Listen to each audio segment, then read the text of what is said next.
రాష్ట్ర వ్యాప్తంగానే కాదు దేశవ్యాప్తంగా కూడా సూపర్ హిట్ అయింది. చంద్రబాబు గారి దేశవ్యాప్తంగా అన్ని రాష్ట్రాలు కూడా ఆంధ్రప్రదేశ్లో ఏ విధంగా అమలు జరుగుతూ ఉన్నాయి, ఆంధ్రప్రదేశ్లో సూపర్ 6 ఏ విధంగా అమలు జరుగుతుంది, ఆర్థికంగా ఏ విధంగా వెసులుబాటు చంద్రబాబు నాయుడు గారు కల్పించారు ఈ పథకాలకి అనేటువంటిది దేశవ్యాప్తంగా ఉన్న అన్ని రాష్ట్రాల్లో ఉన్న పార్టీలు కూడా అధ్యయనం చేసేటువంటి స్థాయికి వచ్చింది. ఈరోజు ఆంధ్రప్రదేశే ఒక రోల్ మోడల్గా సూపర్ 6 అమలు చేయటం, దేశవ్యాప్తంగా సూపర్ హిట్ అవటం, దానిలో ఆడబిడ్డలకు సంబంధించి 3 పథకాలు ఇప్పటికే అమలు చేయటం జరిగింది.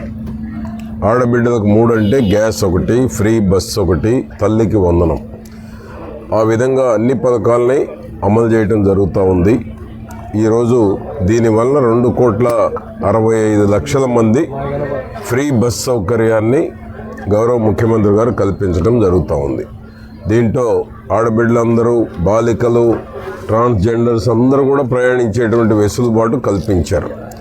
దానికి తోడు సుమారు 1,170 కోట్ల దాకా దీనికి రాష్ట్ర ప్రభుత్వం బడ్జెట్ కూడా కేటాయించడం జరిగింది. కొత్త బస్సులు కూడా తీసుకొస్తూ ఉన్నారు. గత ప్రభుత్వం బస్సులు కూడా కొనలేదు. బస్సులన్నీ డొక్కు బస్సులు అయిపోయినాయి, కాల పరిమితి దాటిన బస్సులు ఎక్కువైపోయినాయి.